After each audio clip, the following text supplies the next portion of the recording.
안녕하십니까. 요즘 고령화 시대가 되면서 현역처럼 봉사활동을 하는 실버들을 쉽게 만날 수 있습니다. 오늘은 경기도 구리시 동구릉에서 최고령 박명섭 문화관광해설사의 열정적인 노예의 모습을 취재했습니다. 함께 보시죠.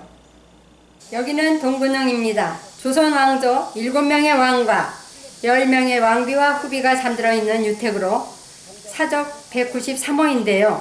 2009년도에 세계문화유산으로 등재되었습니다. 600년 역사가 서려있는 숲속에서 박명섭 선생은 한낮의 무더위도 아랑곳 않고 방문객들에게 힘찬 목소리로 문화관광 해설을 하고 있습니다. 올해로 81세가 되는 선생은 문화관광 해설뿐만 아니라 구리시 문화유산의 산 증인이며 현재 구리문화원 향토사 연구소장직도 맡고 있습니다. 오늘 휴일이고 그 다음에 예전서부터 동구릉을 한번 가보고 싶었는데 제가 안 가본 그 조선왕조 능이기 때문에 한번 시간 내서 와보게 됐습니다. 몇 년 전에 세계문화유산에 등록됐다는 거 알고요. 그리고 이제 제 아버님이 그 예전에 이 태조 이성계 능이 여기 있다고. 근데 다른 능하고 다르게 태조 이성계가 이 갈대를 좋아해서 태조 이성계 능에 뭐 갈대를 심어놨다 뭐 이런 얘기를 들었는데 그런 것도 한번 확인해 보고 싶어서 오게 됐습니다. 박명섭 문화관광해설사는 관람객이 원하면 한 명이라도 서심없이 현장에서 우리 고향의 문화유산을 즐거운 마음으로 해설한다고 말했습니다. 고종 황제가 쓴 친필. 여기 저 비문에. 여기 이제 이 비석을 만드신 분이 태종이시잖아요. 그렇죠? 근데 태종이 사실은 이제 1392년 7월 16일 왕에 오르시고. 제가 전주 이씨였는데요. 윤씨 집안에 시집 와서 10년 동안 제가 이씨라는 거를 잊고 살았던 것 같아요. 네. 그래서 오늘 이렇게 우연치 않게 둘째 아이 수체험 따라왔다가 오늘 또 이렇게 입장을 해서 한번 해설을 들어보자고 애아빠가 얘기를 해서 우연치 않게 이렇게 들었는데 전주 이씨라는 게 참 새삼 자랑스럽게 느껴지는 좋은 기회였습니다. 여자는 왼손 위에 오른손을 얹고 저 능상을 바라보시오. 그리고 모자는 다 벗으시고 또 저기 후손이시니까 당연히 벗어야지. 아니 근데 공주님은 안 벗어도 돼. 엄마만 벗으시면 돼. 엄마만 벗으면 돼. 그리고 내가 배 하면은 90도 각도로 굽히는 거야. 아까 손 어떡하라 그랬어?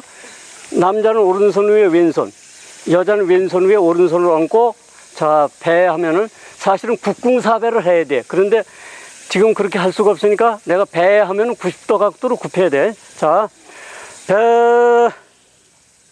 흥, 배, 흥, 배, 흥. 여기에서 이 공주님께서 이 신도를 따라서, 어도를 따라서 저 능상으로 올라가 가지고 이렇게 세 바퀴를 돌면서 살피시고 반대로 세 바퀴를 돌면서 살피시면 여기서 하신 절의 이름은 밭들뽕자 살필십자 봉심이요. 그리고 여기서 절 4번을 하고 이 안에서 볼일만 보고 갔다.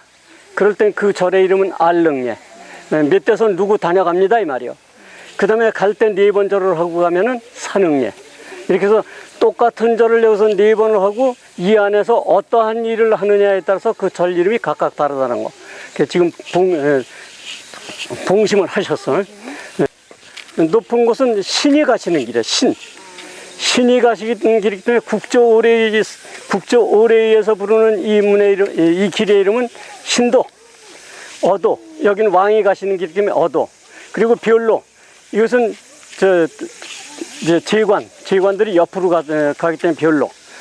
그런데 이 길의 이름이 세월 따라 자꾸 변해.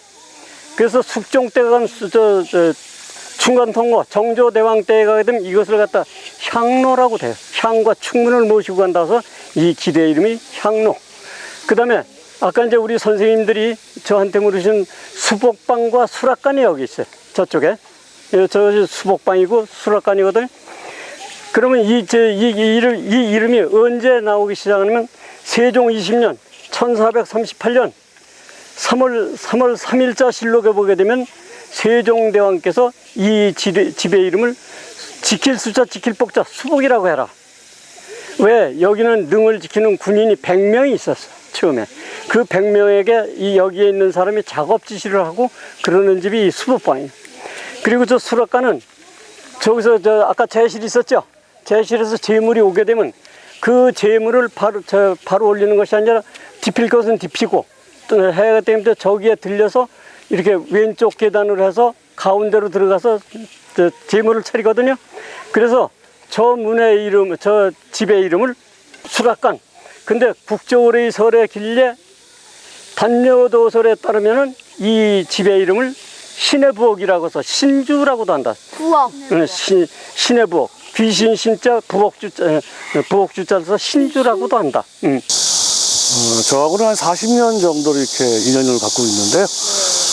그때부터 지금까지 늘 공부하시는 분입니다. 그 80의 고령에도 불구하고 아무튼 이 동근흥, 아차산 등등에 있는 구리시에 있는 문화유적에 대해서 박명석 소장님이 아니시면 그 누구도 뭐냐면 범접할 수 없는 그런 적입니다. 흔히들 박명석 소장님을 만나면 구리시가 보인다 할 정도로 구리시의 구석구석 박 소장님의 그 발길과 눈길이 안 간 것이 없을 정도로 구리시 하면은 박명섭 할 정도의 알려져 있는 그런 유명한 분이시죠. 성품은 그것이죠. 뭐냐면은 다들 배워서 남주나라고 얘기를 하는데 박명섭 소장님께서는 배워서 남주자. 즉 뭐냐면은 관람객은 물론 또 후배들 해설사들에게 항상 자신이 공부해서 새로 발견하고 이런 것들을 모두 이렇게 알려주시고 또 같이 답사를 하면서 그 부분에 세세하게 설명해 주시는 그야말로 이렇게 가장 아름다운 성품을 가지신 그런 분입니다. 하나, 둘, 셋, 넷, 다섯, 여섯, 일곱, 여덟, 아홉 개. 10개. 하나를 더 걸러뛰었거든. 한번처럼 개울로 떨어질 뻔했어. 다리 이름이 3가지야. 우선 어떻게 되냐면 저기에 계신 저 태조대왕님의 혼백이 지내가시면은 혼백이 지내가 혼과 백. 혼과 백이 모이면 뭐가 되냐면 귀신이 되는 거예요. 신이 되거든. 신이 지내가실 때 이 다리 이름은 귀신 신자 길로자 다리가 있어서 신로교. 그 다음에 왕이 제사를 지내러 오셔서 건너오시면은 임금어자 다리가 있어서 어교. 그런데 이 학생이나 여러 선생님들께서 조선시대 때 태어나서 이 다리를 건너면 볼기가 100대요. 아무도 못 건너. 그래서 이 다리 이름은 금할 금자에 여기 물이 흐르죠? 내천자 다리가 써서 금천교라고 한다 이래. 그러면 금천교는 능에만 있을까? 서울의 궁궐에도 금천교가 있거든.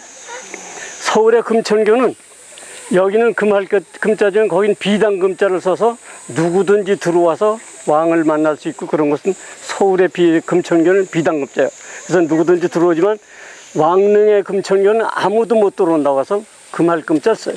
근데 박명석 선생은 고령임에도 매주 토요일과 일요일에 동근흥 문화관광 해설 봉사를 비롯해 구리시 역사 문화와 관련된 일을 담당하고 있는데요. 물론 보수는 전혀 없지만 돈으로 따질 수 없는 뿌듯함에 보람을 느낀다고 합니다. 호젓한 숲속에서 여름숲의 정취를 느끼며 문화유적을 돌아보고 싶다면 동근흥이 제격일 것입니다. 이상으로 10분의 뉴스를 마칩니다. 시청해주신 여러분 고맙습니다.